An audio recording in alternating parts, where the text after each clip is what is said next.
ये कहानी है एक गोरखपुर गांव की, जहां के लोग अपने से ज्यादा एक धूर्त पंडित पर विश्वास करते थे।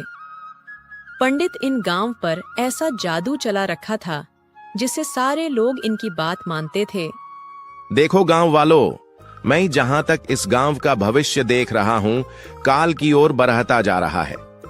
अगर आप लोग इस गांव में सुरक्षित रहना चाहते हैं, तो आप लोगों को मेरी बात माननी होगी। पंडित जगतलाल बहुत ही तेज और धूर्त इंसान था। वो भोले भाले गांव वालों को अपनी झूठी ज्ञान के आगे पैसा ऐंठता था।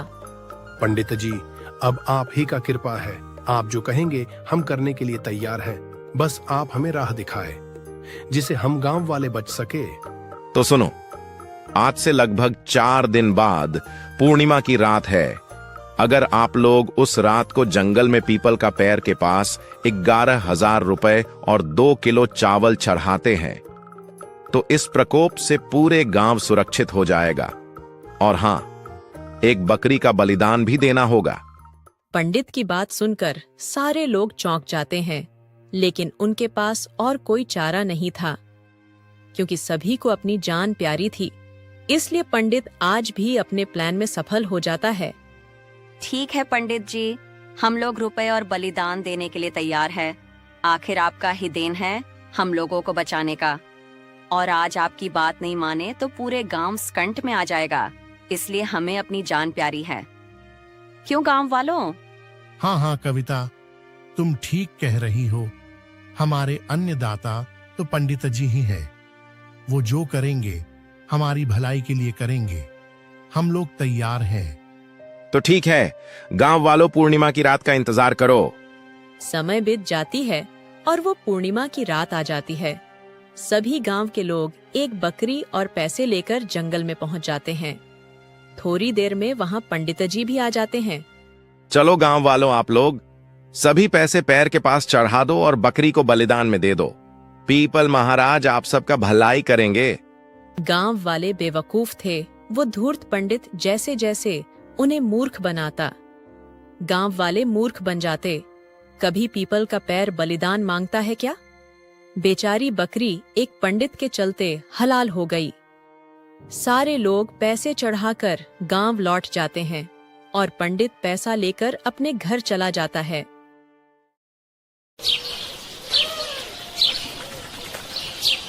ऐसे ही कुछ महीने बीत जाती है और अब पंडित के पास कोई प्लान नहीं बचा था गांव वालों को बेवकूफ बनाने के लिए। तभी वो चबूतरे पर बैठकर कोई नया प्लान सोचने लगता है। अब गांव वालों को बेवकूफ बनाने के लिए कोई नया प्लान बनाना पड़ेगा। अरे वाह, मेरे मन में एक ख्याल आ रहा है, क्यों ना लोगों का विवाह कराया जाए। ऐसे भी गांव में लड़कियां की कमी नहीं है। अगर उनके माता पिता को दबाव दिया जाए तो वो जरूर मान जाएंगे, लेकिन उनके लिए लड़के कहां से लाए? पंडित बहुत ही धूर्त इंसान था। अगर ऐसा पंडित इस धरती पर रहे तो संसार सर्वनाश हो जाएगा। पैसों के लालच में लोगों की जिंदगी बर्बाद करने पर तुला था। अब वो एक ऐसा लड़का ढूंढ रहा था जो उसके चंगुल में हो और उसकी हर बात मानता हो। पंडित ऐसा लड़का ढूंढते ढूंढते वो एक ऐसे गांव में चला जाता है जहां बेरोजगार लड़कों की कमी नहीं थी। अरे पंडित जी, आप इस गांव में भिक्षा मांगने क्यों आए हैं? ये गांव तो पहले से ही गरीब है। आपको यहाँ 1 रुपए भी नहीं मिलेगा। यहाँ सभी बेरोजगार हैं। अगर आपको भिक्षा चाहिए तो मुझे साथ रख लो। मैं घूम घूम कर आपके साथ भिक्षा मांगूंगा। अगर आप मेरे साथ होंगे तभी लोग मुझे दान दक्षिणा देंगे। क्या तुम बेरोजगार हो? एक काम करो, अगर मेरी बात मानोगे और मेरे कहने पर रहोगे तो तुम अमीर बन सकते हो।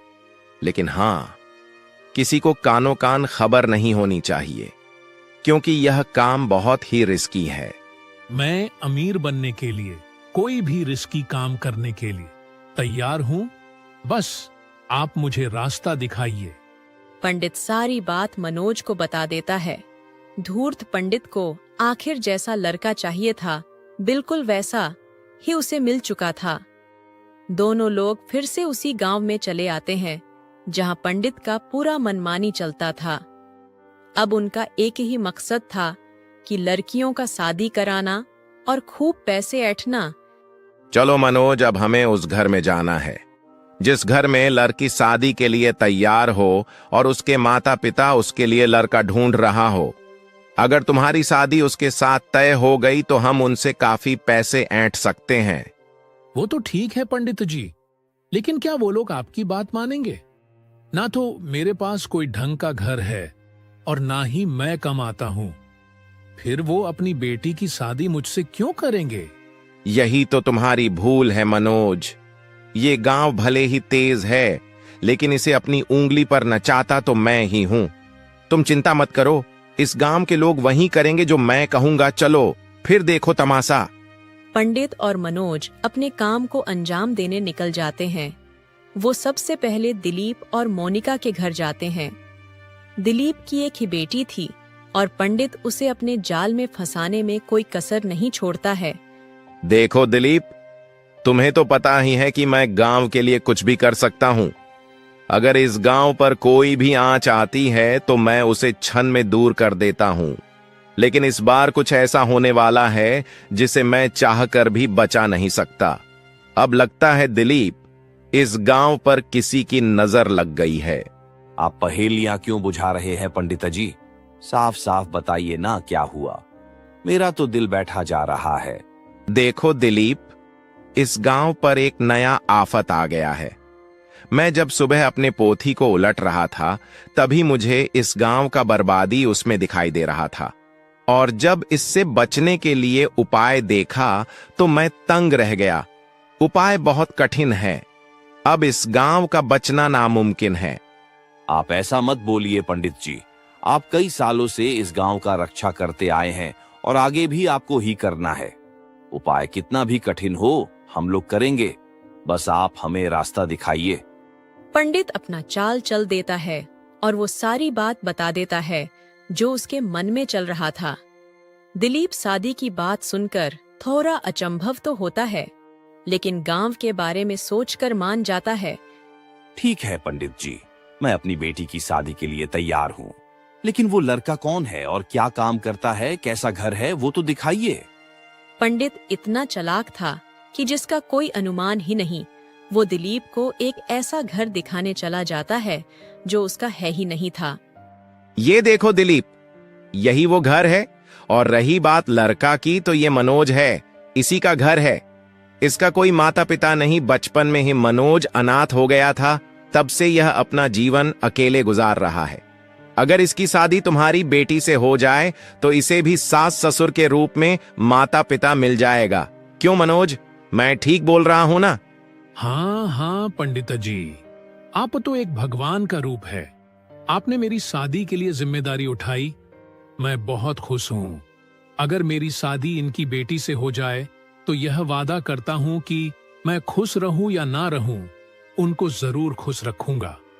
ठीक है पंडित जी, मैं तैयार हूँ। ऐसे भी आप जो भी करते हैं उसमें गांव का भलाई ही होता है। और मेरी बेटी भी शादी के लिए तैयार हो चुकी है। आज नहीं तो कल करना ही है। पंडित अपने प्लान में सफल हो गया था। आखिर जो उसे चाहिए वो मिल गया। कुछ ही दिनों के बाद दोनों की शादी हो जाती है। दिलीप की एक ही बेटी थी, इसलिए पंडित उनसे मोटा पैसा ऐंठा था। चलो मनोज, अब तुम्हारी शादी भी हो गई और पैसा काफी ठगा है हमने, लेकिन अभी इस गांव को नहीं छोड़ेंगे। 3 शादी करवाने का थाना है, उसे पूरा करके ही चलेंगे। अब तुम एक काम करो, तुम अपने गांव जाओ और वहां से 2 बेरोजगार लड़कों को बुला कर लाओ। अब उनकी शादी मैं कराऊंगा और बहुत सारा पैसा लेकर इस गांव को हमेशा हमेशा के लिए छोड़ दूंगा। मनोज पंडित की बात आंख मूंदकर मान जाता है और अपने गांव निकल जाता है। मनोज इधर गांव से बाहर ही निकलता है, तभी उसी वक्त एक मदन नाम का गरीब इंसान अपनी पत्नी के साथ इस गांव में रहने आता है। अरे भैया, मैं इस गांव में नया नया रहने आया हूँ। क्या मुझे यहाँ कोई रहने लायक घर मिल सकता है? अरे हाँ भाई, ये तो मेरे गांव का सौभाग्य है कि लोग मेरे यहाँ रहना चाहते हैं। चलो, मैं तुम्हें अपने घर के बगल वाला रूम दिखाता हूँ। ये देखो, ये रूम खाली है। अगर तुम चाहो तो इसमें अपनी पत्नी के साथ रह सकते हो। बाकी तुम्हें कोई जरूरत हो तो मुझे बताना। आपका बहुत बहुत धन्यवाद भैया, बाकी पैसा मैं आपको महीने लगने पर ही दूंगा। अरे ठीक है भाई, तुम जब चाहो दे देना। चलो अब मैं चलता हूं।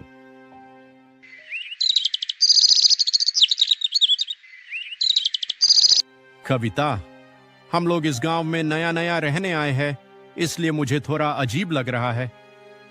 तुम खाना तब तक बना लो, मैं जरा गांव में घूम कर आता हूं। आखिर इस गांव में क्या चल रहा है। ठीक है जी, आप जाकर घूम लो, थोड़ा गांव वालों से मिलजुल कर रहना, आगे हमें काम देंगे। मदन गांव में निकल जाता है। वह सबसे पहले गांव के चबूतरे पर जाता है, जहां हमेशा लोग आपस में बातें करते रहते हैं। वहीं पर दिलीप भी था, जिसने अपनी बेटी की शादी पंडित के कहने पर किया था। देखो भैया, एक पंडित जी है जो हमारे गांव के लिए इतना कुछ कर रहे हैं। कल ही मेरी बेटी की शादी एक लड़के से करवाए है। अगर वो 3 बेटी की शादी जल्द से जल्द नहीं कराए तो हमारा गांव नहीं बचेगा। वो अपनी पोथी में पथरा देखकर बताए है। अब उनको 2 लड़की की शादी और कराना है, उसी के प्लान में अभी चल रहे हैं। हाँ दिलीप भैया, आप ठीक बोल रहे हो। देखो ना, हमारे गांव पर कितना संकट आता रहता है, लेकिन पंडित जी उसे क्षण में दूर कर देते हैं। और मुझे पूरा यकीन है इस संकट को भी वो दूर कर देंगे। मदन वहीं खड़ा होकर गांव वालों की सारी बात सुन रहा था, लेकिन उसे कुछ भी समझ नहीं आ रहा था। वह मन में यही सोच रहा था कि शादी कराने पर गांव संकट से दूर हो जाएगा। ये कौन सा नियम है? भैया मुझे माफ कीजिएगा, मैं इस गांव में नया हूं, लेकिन हाँ इतना जरूर जानता हूं कि आप लोग जो बातें कर रहे हो वो बिल्कुल गलत है। कहीं पोथी पथरा में ऐसा नहीं लिखा कि शादी कराने से गांव में संकट नहीं आएगा। मुझे तो लगता है ये पंडित आपको बेवकूफ बना रहे हैं। अरे तुम कौन हो और पंडित जी के बारे में क्या जानते हो? उन्होंने इस गांव के लिए क्या क्या किया है शायद तुम्हें मालूम नहीं है। एक बार और ये गांव बहुत बड़ी संकट में आई थी, लेकिन पंडित जी हमसे पैसे लेकर और पीपल के पैर पर एक बकरी का बलिदान देकर इस गांव का रक्षा किए थे, और तुम बात करते हो। जाओ जाओ, पहले उनके बारे जानकर आओ, फिर बात करना। यही तो आप लोग गलती कर रहे हो कि आप लोग उन पर आंख मूंद कर विश्वास कर रहे हो। भला पीपल का पैर भी बकरी का बलिदान मांगता है क्या? वो आपको मूर्ख बना रहे हैं और आप लोग मूर्ख बन रहे हो। मुझे तो लगता है ये शादी भी एक ड्रामा है। उनका मकसद है आप लोगों से पैसा ऐंठने का। देखो भाई, अभी तुम इस गांव में नया नया आए हो, इसलिए अभी उनके बारे में तुम्हें मालूम नहीं। वो बहुत बड़ा पुजारी है। अगर उनको मालूम चल गया कि तुम उनके बारे में ये सब बोल रहे थे तो वो पूरे गांव को तबाह भी कर सकते हैं। इससे अच्छा है तुम यहाँ से चले जाओ। मदन उनको काफी समझाने की कोशिश की, लेकिन वो लोग समझने के बजाय उल्टा मदन को ही डांट कर भगा देते हैं। पंडित के जाल में पूरी तरीके से फंस चुके थे वो लोग। मदन बेचारा निराश घर वापस आ जाता है। कविता मदन को निराश देख उससे पूछती है, हाजी आपको क्या हुआ? आप तो गांव घूमने गए थे, लेकिन उल्टा मुंह लटकाए क्यों चले आए? क्या हुआ जी? आप बहुत उदास लग रहे हो।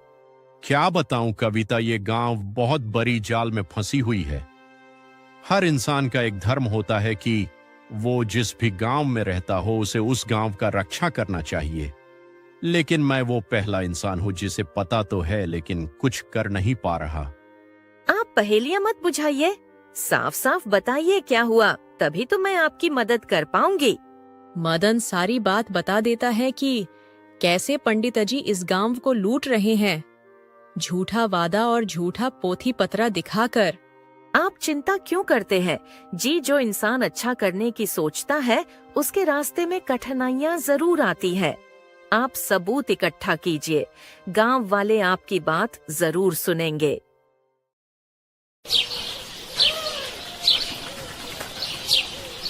मदन सबूत की तलाश करने निकल जाता है। अब उसे एक हिम्मत मिल चुकी थी। अब वह ठान लिया था कि धूर्त पंडित का पर्दा फांस करना है। सुबह हो जाती है और मनोज अपने गांव से 2 बेरोजगार लड़कों को ले आता है। अरे मनोज, तुम 2 लड़कों को लाने में 2 दिन लगा दिए, चलो जल्दी। मैं एक जजमान को कैसे कैसे फंसा कर रखा हूं। सुनो लड़कों, वहां कोई घटिया हरकत खरी मत करना। मैं जो कहूंगा उसमें हामी भरना। सभी लोग शादी के लिए मंदिर के पास चले जाते हैं। वहां पर मदन और दिलीप दोनों मौजूद थे। पंडित बहुत लालची था। वह शादी के लिए बहुत बड़ी रकम की मांग करता है। देखिए जजमान, आपकी बेटी की शादी से हमें कोई फायदा नहीं, इसमें इस गांव का ही भलाई है। इसलिए आपको अपने दामाद को 60,000 रुपए देना होगा, तभी ये गांव संकट से मुक्त होगा। पंडित की बात सुनकर मदन और दिलीप दोनों चौंक जाते हैं, क्योंकि गांव के भलाई में शादी हो रहा है। फिर पैसे किस लिए? ये क्या पंडित जी, आपने तो बोला था कि 3 शादी होगा तभी गांव संकट से दूर होगा। फिर पैसा आप किस लिए मांग रहे हैं? देखिए पंडित जी, मैं गरीब आदमी हूँ, इतना पैसा कहाँ से दूंगा? देखिए जजमान, पैसा तो देना होगा, नहीं तो सारी मेहनत पानी में फिर जाएगा, गांव तबाह हो जाएगा। और ऐसे भी पैसे मुझे थोड़ी ना देना है, आप अपने दामाद को देंगे। बेचारा गरीब इंसान मना करते रह गया, लेकिन जालिम पंडित ने एक नहीं सुना और उसकी जमीन गिरवी रखकर सेठ से पैसे ले लिया। इस तरह शादी हो जाती है, लेकिन मदन और दिलीप के मन में एक शक पनप गया था। अजी आपको क्या हुआ? हमने बेटी की शादी कर ली, अब हमें खुश रहना चाहिए, लेकिन आप हो कि उदास हो? अरे नहीं भाग्यवान, आज मुझे ऐसा लग रहा है कि हमने अपनी बेटी की शादी कहीं गलत जगह कर दी है, क्योंकि कल हमने पंडित का वह रूप देखा है जिसे देखकर मेरे पैर तले जमीन खिसक गई। अब मुझे बहुत डर लगने लगा है। तुम रुको, मैं मदन से मिलकर आता हूँ, अब वही हमें बचा सकता है। दिलीप को अब पंडित पर शक होने लगा था। वह मदन से मिलने उसके घर जाने लगता है। अरे मदन, पता नहीं क्यों मुझे तुम्हारी बात सच लग रही है, क्योंकि पंडित कभी ऐसा नहीं किया था। कल का हादसा मैं भूल नहीं पा रहा हूँ। अब तुम ही उस पंडित से हमें बचा सकते हो। मैंने तो पहले ही कहा था कि पंडित धूर्त है, लेकिन आप लोगों ने मेरी बात नहीं मानी।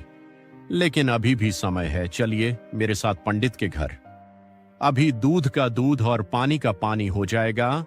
मदन और दिलीप उसी वक्त पंडित के घर जाने लगते हैं। अब लग रहा है कि पंडित का पर्दा फांस होकर ही रहेगा। मदन और दिलीप पंडित के घर जैसे ही पहुंचते हैं, अंदर से खूब आवाजें आने लगती हैं। अरे मनोज, देखा मेरा प्लान कैसे काम करता है। अरे कोई भोले भाले गांव वालों को बताओ कि पीपल का पैर कभी बकरी का बलिदान नहीं मांगता। वो तो मेरा चाल था उनसे पैसे ठगने का। देखो मनोज, हमने 2 लोगों को बेवकूफ बनाकर पैसा ठग तो लिया है, लेकिन जल्द से जल्द एक और शादी कराकर पैसे लेकर यहाँ से कहीं दूर भाग जाएंगे। नहीं तो अगर गांव वालों को मालूम पड़ गया कि हमने उन्हें धोखा दिया है तो वह हमें नहीं छोड़ेंगे। हाँ पंडित जी, आपने बिल्कुल ठीक कहा। गांव वाले से थोड़ा बचकर रहना होगा। सुनो अजय, इस बार तुम्हारी शादी होगी, और हाँ, उनसे पैसे इस बार ज्यादा मांगना, क्योंकि हमें इस गांव को छोड़कर जाना है, समझे तुम? ठीक है भैया, आपने जैसा कहा बिल्कुल वैसा ही होगा। हे भगवान, ये मैंने क्या कर दिया मदन? मैंने अपने ही बेटी की जिंदगी बर्बाद कर दी। ये पंडित नहीं, शैतान है, शैतान। पंडित एक भगवान का रूप होता है, लेकिन ये तो एक राक्षस है। मैं इसे नहीं छोड़ूंगा। अरे नहीं भैया, अभी जोश से नहीं होश से काम लेना है। अगर अभी हमने इन्हें दोषी ठहराया तो ये हमें मार भी सकते हैं। ये लोग 4 हैं और हम 2। अभी हमें यहाँ से चलना चाहिए और ये सारी बात पुलिस को बतानी चाहिए। ये लोग 2 लोगों की जिंदगी बर्बाद कर दी है, लेकिन तीसरा का नहीं होना चाहिए। दोनों लोग वहाँ से चुपके निकल जाते हैं और सीधा पुलिस को बताने चले जाते हैं। मदन पुलिस को वो सारी बात बता देता जो पंडित ने उन दोनों लड़कियों के साथ किया। पुलिस ऐसे पंडित पर बहुत गुस्सा होते हैं और गांव में उन्हें पकड़ने के लिए निकल जाते हैं। अरे ओ पाखंडी पंडित, ये शादी रोको, आज मैं तुझे नहीं छोड़ूंगा। पंडित के नाम पर कलंक है तू। कैसा पोथी है तुम्हारा जिसमें शादी करवाने से गांव संकट से बचता है? और जितने भी पैसे तुमने इन भोले भाले गांव वालों से ठगे हैं वो सब निकालो, वरना आज मैं भूल जाऊंगा कि तू एक पंडित है। और हां, गांव वालों, आप सब इतना मूर्ख है कि इस धूर्त पंडित के जाल में फंस गए। आपको पता नहीं कि ये आप सबको बेवकूफ बना रहा है। वो तो मदन और दिलीप का देन है जो पंडित की सारी बात सुन ली, वरना ये राक्षस इस लड़की का भी जीवन नर्क बना देता। सुनो दिलीप, मैं तुम्हारी बेटी की जीवन बना तो नहीं सकता, लेकिन हाँ, ये वादा करता हूं कि उसका जीवन बर्बाद भी नहीं होने दूंगा। सुनो दोनों लड़के, तुम्हारी शादी जिस लड़की से हुई है उसे खुश रखना, वरना मुझसे बुरा कोई नहीं होगा। चलो पंडित, आज तुम्हें जेल का हवा खिलाता हूं। पुलिस ने पंडित को गिरफ्तार कर लिया और ये गांव एक चंगुल से आजाद हो गया। मदन की सूझबूझ से शादी का दलाल पंडित का पर्दा फांस हुआ और यह साबित कर दिया कि वह अपने गांव से कितना प्यार करता है। तो दोस्तों, हमें इस कहानी से यह सीख मिली कि जिस पर आप जितना विश्वास करोगे वह एक दिन विश्वासघात कर देता है, इसलिए थोड़ा समझदारी से काम ले। धन्यवाद।